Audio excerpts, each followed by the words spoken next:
माननीय सदस्यों ने अपनी बात रखी।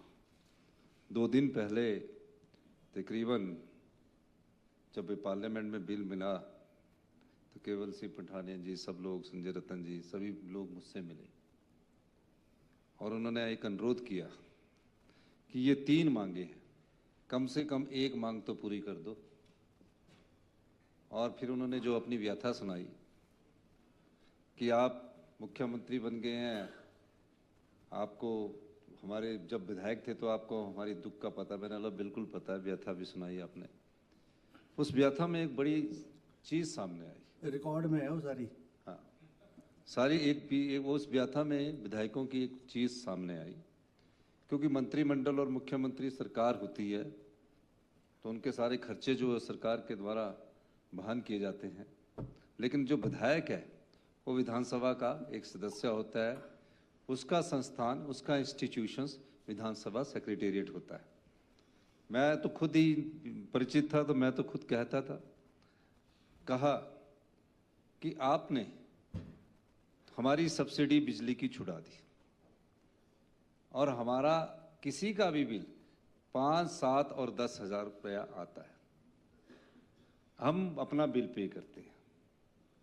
2,10,000 का हमारे को अलाउंसेस मिलते हैं। पानी का बिल में आपने कहा कि अब आपकी वो भी सब्सिडी छुड़ानी है, वो भी कर देते, उसके बाद हमारा और बिल आएगा। और ये कहा कि माननीय पूर्व सरकार में जब मुख्यमंत्री जयराम ठाकुर जी थे, जिसका उदाहरण उन्होंने दिया कि तकरीबन हर महीने हमें 25,000 रुपया इनकम टैक्स देना पड़ता है। तो अगर इसका कैलकुलेशन मैंने शाम को परसों सोचना शुरू किया तो एक्चुअल में हम विधायक को 1,60,000 के करीब ही दे रहे थे, क्योंकि इनकम टैक्स सरकार के खाते में जाएगा और दूसरी चीजें भी सरकार के खाते से जाएगी। सेक्रेटरी जीएडी आए, मैंने पूछा आपसे के पास कि आपकी सैलरी कितनी है? कहते 3,10,000। मेरे पास डॉक्टर अपनी मांगों को लेकर आए, उन्होंने मुझसे पूछा कि आपकी सैलरी कितनी है? कहते एनपीए कट गया। मैंने बोला एनपीए तो अभी आने वालों के लिए कटा है, आपके साथ कितनी है? तो कोई बोले 3,35,000, 3,25,000 इनकम टैक्स दे रहे हैं। मैंने उनसे अनुरोध किया कि आप बिजली की सब्सिडी आपने छोड़ी है, वो भी आपके खर्चे में जुड़ेगा। तो तकरीबन एक एमएलए को अगर आप देखें तो 1,60,000 के करीब पड़ता था। ये तो आपका जो दिखता खर्चा है, जो हिडन एक्सपेंडिचर है, उसको आपने कैलकुलेट नहीं किया। एमएलए बनने के बाद क्या होता है कि सबसे पहले वो एक माया जाल में फंस जाता है। माया जाल विधानसभा सेक्रेटेरिएट का ऐसा कि आपको 50 लाख की गाड़ी का लोन मिलेगा। वो छोटी गाड़ी नहीं सोचता, वो सोचता है कि मेरे साथ 5-7 लोग और बैठ जाएं तो वो स्कॉर्पियो खरीदेगा या इनोवा खरीदेगा। और वो फॉर्चून वाले, वो तो थोड़े जिनके अपने व्यापार है वो खरीदते हैं। जो बेचारा ग्रामीण प्रवेश का एमएलए आता है वो स्कॉर्पियो खरीदता है, जो ग्रामीण प्रवेश का। उसके बाद क्या होगा कि उसने लोन उठा लिया और हमारा जो इंटरेस्ट रेट है उसका माया जाल नहीं वो समझ पाता। वो सोचता है कि ये तो 4% इंटरेस्ट है, वो अपना लोन उठा लेता है और 40,000 उसकी किस्त बनती है और बीच में किस्त टूटती जाती है और रेट ऑफ इंटरेस्ट उसका इंक्रीज हो जाता है। उसको अपना 25-30 लाख पूरा करने में ही 10 साल लग जाते हैं, कईयों के 15 लगते हैं, लेकिन पूरा करने में ही 15 साल लग जाते हैं। वो तो देता ही है, उसके साथ 15,000 रुपया ड्राइवर की सैलरी भी देते हैं। फिर डीजल भी चलता है, उसमें डीजल का खर्चा अलग होता है। फिर क्या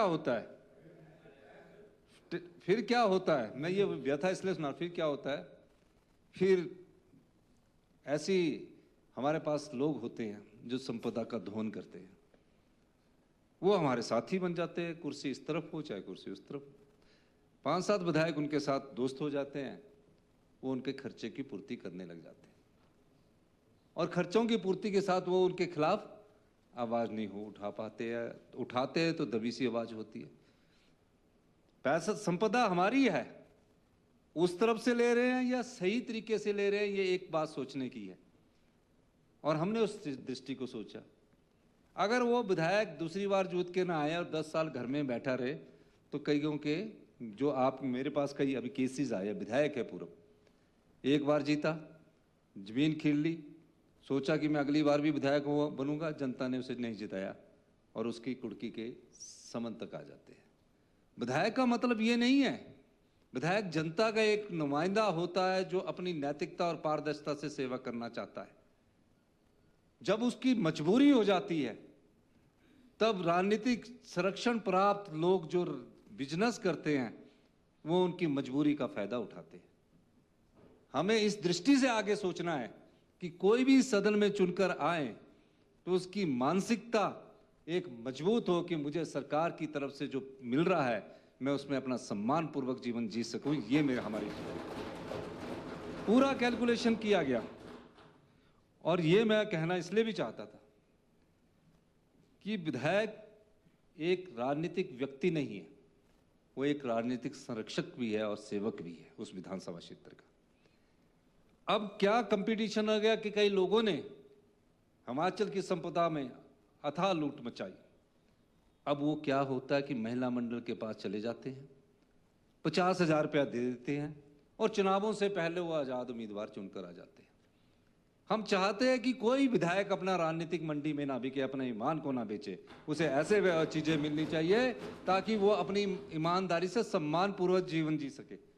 फिर 50,000 रुपया दे दिया, वो चुनावों से पहले ही एक बड़ा अच्छा काम कर देते हैं। जो विधायक चुनकर आता है चुनावों के बाद किसी तरह दौड़ वोड़ करके अपना पैसा लगाता है। कुछ लोग जो विधायक बनना चाहते हैं वो विधायक चुनावों से पहले ही 50, 60, 70 लाख रुपया खर्च कर लेते हैं। जनता सोचती है हमारे सच्चे सेवक है जो अपनी जेब से 50 लाख रुपया दे रहा है, लेकिन उसके व्यापार का ध्यान नहीं रखती है कि वो आपकी संपदा को किस प्रकार लूट रहा है। और वो विधायक बन जाते हैं, और जब विधायक बन जाते हैं तो नीतियों को प्रभावित करने लग जाते हैं, सदन में आकर बोलने लग जाते हैं। इन चीजों से भी हमें बचना है। हमें ईमानदार, पारदर्शिता और नैतिकता वाली राजनीति को बढ़ावा देना है। मैं 2 साल से मुख्यमंत्री हूं। हमने अपने चोर दरवाजे बंद करके संपदा का सभी भाग सभी कर्मचारियों को भी दिया जो हमारी स्थिति है, और उस स्थिति के साथ चाहे वो जो भी कर्मचारी है उसको हमने दिया, और भी भाग हमने सबको दिया। सोच विचार करने के बाद ये पाया गया कि हमें विधायकों के सम्मान के लिए इस निधि को बढ़ाना चाहिए।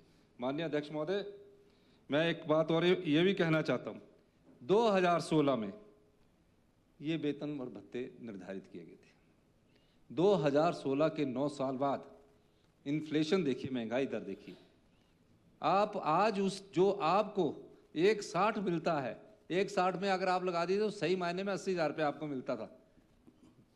बाकी आप जो जेब के पैसे बांटते हैं वो आपके अकाउंट में नहीं आते हैं, वो भी बांटते हैं, और लास्ट में आप अपने अकाउंट में देखते जो विधानसभा के यूको बैंक में है, सभी अपने अकाउंट में देखना, बाद में पैसे बचते ही नहीं है।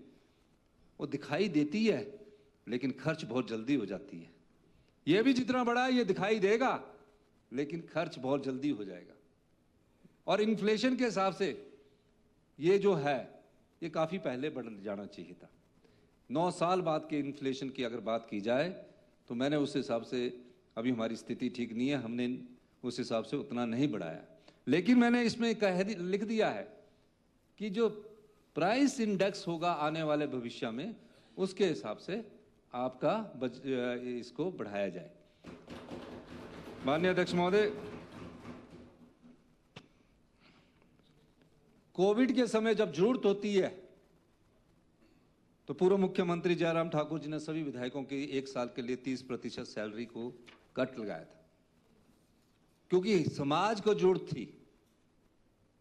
हम सब लोगों ने उसमें योगदान दिया था। मैंने तो अपने 11 लाख रुपए भी इनको आके दिया था, क्योंकि इन्होंने सोचा कि इस समय मैं खुद मुख्यमंत्री हूं और सभी विधायकों की 30% सैलरी को कट लगाया। उस समय सबसे पहले कोई व्यक्ति खड़े थे तो समाज में कोविड के समय विधायक खड़े थे, जो आपने नोटिफिकेशन की थी। उस समय की जरूरत थी वो, क्योंकि उस समय हमारी अर्थव्यवस्था चरमरा रही थी। तो सबसे पहले किस पर कट लगा था? इस सदन के सभागार के सदस्यों पर लगा था, जो कि आपने एक अच्छा काम किया था, उसमें कोई दो राय नहीं। उसमें कोविड के समाज में हम सब लोग लड़ने की कोशिश कर रहे थे। माननीय अध्यक्ष महोदय, अब कॉस्ट इंडेक्स के हिसाब से एमपीस ने बढ़ाया, एरियर भी दिया उनको। एरियर देने 2023 से दिया। उनकी जो बेसिक सैलरी है, बेसिक सैलरी वो 1,25,000 हुई है। अलाउंसेस लगा गया उनके एमपीस के 1,25,000 है। हमने अपनी सैलरी में तकरीबन 55,000 से 25-30,000 रुपये की बढ़ोतरी की है। 30,000 रुपये की बढ़ोतरी की है, जो 24% या 26% के इर्द गिर्द बनती है।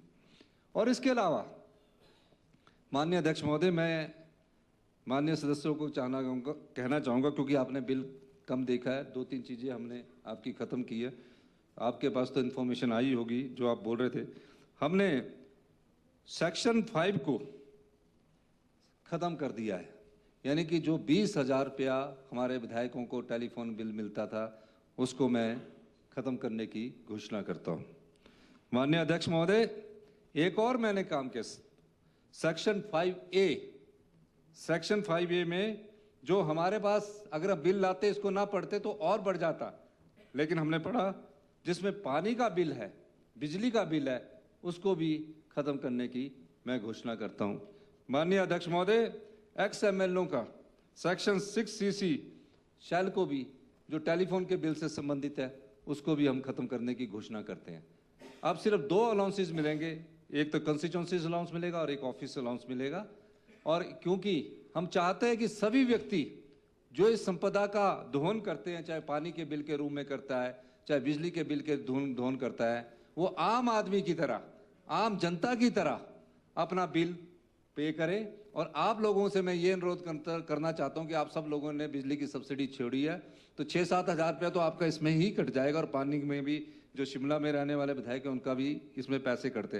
5,000 रुपया, एक चीज़ और है, जनता बोलती है मुफ्त, 5 से 7 हज़ार रुपया का मेट्रोपोल में जब इनको शिमला आते हैं विधायकों को घर का किराया देना पड़ता है, मैं उसको लागू रखा है इसमें, क्योंकि आपको ये हमको सब चीज़ों को देना, हम यूनिफॉर्मिटी लाना चाहते हैं। पिछले दिनों हमने जब कहा कि 100 रुपया MLO को अभी मिलता है हिमाचल भवन, हिमाचल सदन में रहने के लिए, हमने उसको कहा कि जो आम नागरिक को मिलता है 1,200 रुपया, उसी नागरिक को लाने की हमने बिल में हमने रूल्स में परिवर्तन किया और उसको हमने लाया है। तो इस समय इनकी जरूरत के हिसाब से माननीय अध्यक्ष महोदय, सभी सदस्यों की चिंता से हम अवगत हैं। ये आपकी मेहनत की कमाई है, आप चुनकर